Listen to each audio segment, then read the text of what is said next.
So today I wanted to revisit the benefits of handwriting and paper over digital and a return to more analogue work. So as I mentioned in previous videos, this is my kind of writing desk. I've got a desk next to me to the side here, which you can't actually see. I don't want to show you because I think everyone's got one of those, and it's got a PC, well, a Mac Mini, a couple of monitors, and it's where I do my work day to day, and I try and get away from it as much as possible because I find it fairly, how do you put it, not inspiring when I'm working on digital. Completely different when I've got pen and paper.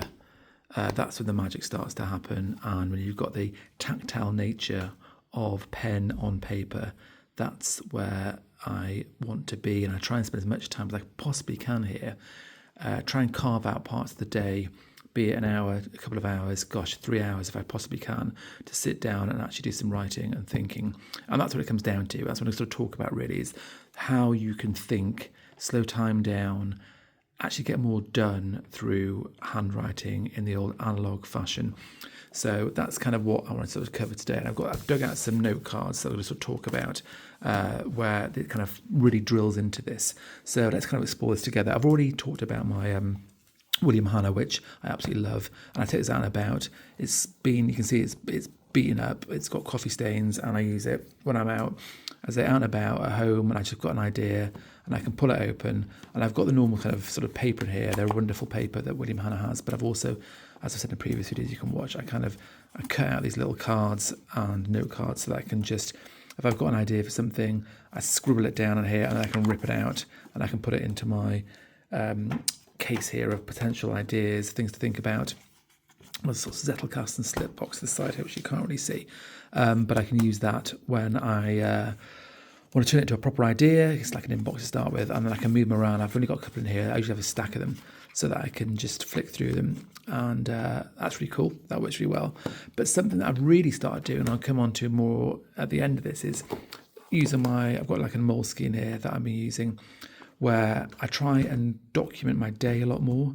So I have this open in front of me, even when I'm sat at my horrible PC desk, my digital desk of doom. I still try and have this open in front of me, and I have my pen. This is my pen of choice at the moment. It's my Tom Studio Lumos Mini, stainless steel, limited edition. I really like this. Just filled it up this morning. And so I have this, and I'm just scribble away, and I'll come on to that in a moment, how I deal with that. But I think the purpose of this really was to talk about the benefits of handwriting. And I found these notes in my little Zettelkasten thing over there, and I think it's worth sort of running through these together. So this one talks about the benefits of handwriting. It's a study published in, actually before I go any further, let me put that down. Excuse the writing. I put on a previous video, it's work in progress. I'm going to get my writing in a few, let's think, 6 months, maybe a year. You're going to be astounded at the difference in my writing. But for now, I'm going to sort of try and work my way through this. If I stumble on it, just forgive me because it's awful. But anyway, so a study published in Frontiers of Psychology found that handwriting might improve learning and memory more than typing. Research found that when students write by hand, there's increased connectivity across brain regions, particularly in the areas associated with learning and memory. This suggests that handwriting could stimulate the brain in ways that typing does not. Additionally, the research found that writing requires more of the brain's motor programs than typing, which helps with memory and learning. I mean, stop it right there. You can just see, I feel that. It's good to see a kind of more scientific studies showing that this aspect of the connectivity when you're writing over typing helps increase connectivity with your brain regions. And it makes sense because, if you think about it, when you've got a proper pen, one of these, something like this, and you're actually forming the characters, when you're writing, it's connecting with the sort of left-hand part of your brain, so it's your creativity side of things. And for me personally, it helps with clarity of thought, it helps with memory.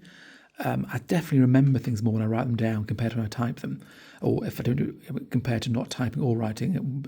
Don't try and store stuff in your mind. It's not good at that. So I find that works really well.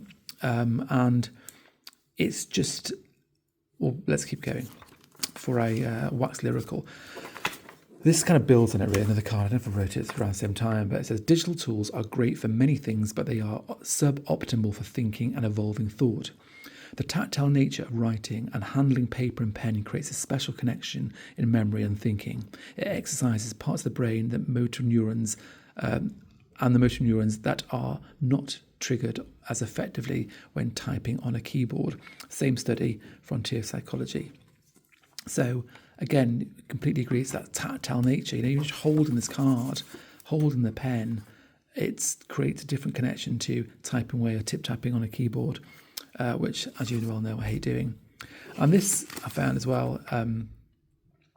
This is from Cal Newport. I was reading Slow Productivity, great book. He's written some great stuff, Cal. If you haven't read Cal Newport stuff, he writes about sort of slowing stuff down, moving away or trying to balance digital life and by embracing more analog stuff and trying to control your digital time and trying to have a digital detox to get away from all the kind of cut and thrust of digital, always on 24-hour kind of life, social media, etc. So anyway, Cal Newport writes about the benefits of investing in a $50 notebook and recalls the care with which he diligently filled its pages over its 2-year active use time. He found carefully drawn sketches that made it into some of his papers and margins filled with notes and references. The cost of the book ensured its use and care. In fact, Alexander Bell was known for carefully maintaining his lab notebooks as they played a critical role in a successful patent dispute with rival telephone inventor Elisha Gray. Who knew? But interesting, Cal Newport talking here about investing in a really good notebook and then you sort of diligently fill its pages over its 2 years. It's kind of had a long use time rather than kind of, starting with a digital product where you start throwing stuff on Notion or something, you get bored of that, then you use something else, ClickUp and you use something else and you go from app to app to app. Whereas you get a nice notebook. I'm going to pick up this. It's not a great example. Probably this is a better example. But I really want to get, that's my next investment. It's going to be a really nice notebook that you can kind of take some pride in and add to it. You can start putting your kind of stickers and cards within it, anything you want to sort of keep and maintain. So it can become like a real logbook of time. And you can stack these up and sort of flick through them in the future.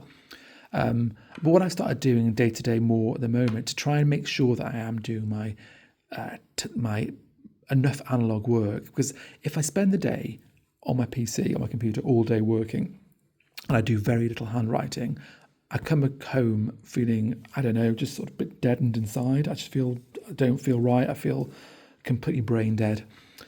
Whereas if I make sure that I do some writing, ideally here, then I found that I'm a different person. I feel just a bit more upbeat, a bit happier, more balanced, and I think it's kind of engaged that creative part of my brain that I need to do every day. But for whatever reason, sometimes you get caught up in things and you just don't have time to sort of come over here and sit down and do some dedicated writing for an hour or 2 hours or 3 hours. So when I can't do that and I'm on the go and I've got loads of calls and Zoom calls and all that sort of stuff, I try and have this in front of me at my digital desk. And what I do is I make sure that I just try and write things down. So if I have a call with someone, I'll write it down. And then, this is like today, 30th of August, when I'm filming this, I've just been making some notes of things I'm doing this morning. As I'm doing them, I'm putting little almost like bullet journal-esque type things on the side. I'll probably build that up over time, things to return to, put T if it's a task. But it's making sure that I am handwriting things every time. So I do something, I handwrite it. Call, handwrite it. Request something from someone, handwrite it. Even though it might be in my proper practice management system as well. It's kind of so everyone can see that. It's just nice to have my own log of things. And if someone says, have you done something, I just flick through. And what I find myself doing now is as I'm writing these things down, I'm flicking back in the previous pages and just checking things. And it's just, it's a different sort of connection. That pen and paper connection is just, it can't be beaten. I don't care what anyone says, digital doesn't come close. So obviously digital has its place, don't get me wrong, but things like this, to try and think effectively in the 21st century, we need to maintain a healthy analog dosage of pen and paper. So that's kind of what I'm focused on at the moment. I want to get a much better notebook, and I'll update you on that. Maybe I'll just get through this first. I probably should do really. But I do want to get a better one. And then I can make sure that I kind of probably take even more pride in terms of, as I say, margins, improve my handwriting, and generally getting it looking all round darn nice. So I hope you found that useful. Yeah, thanks for watching. Please leave any comments. It really helps. Please subscribe if you haven't already. Yeah, I'll try and get another one of these done next week. All right, take care.